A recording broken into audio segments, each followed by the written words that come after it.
It's often the way. Before the mountaintop of victory, the great valley of defeat.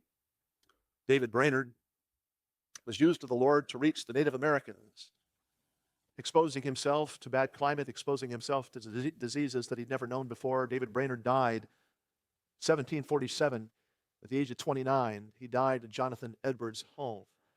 Jonathan Edwards, the great preacher of the Great Reformation, was so moved by the death of this young missionary evangelist that he wrote the memoirs of David Brainerd and allowed those memoirs to keep the flames of the Great Awakening flickering here in America.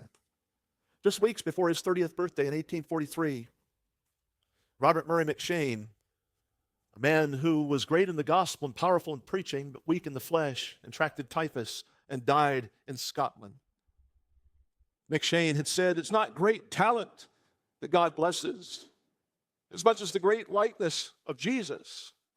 God used the death of McCheyne to stir revival in Scotland. On Sunday, July 14th, 2013, sweet little girl met me over here by the church office. Having heard the news of the bus accident that had claimed the life of my son, daughter-in-law, unborn granddaughter, Tanya Weindorf, sweet little elementary girl came up to me and she said, Pastor Fellows, guess what? I said, what? She said, last night after the bus accident, I got saved.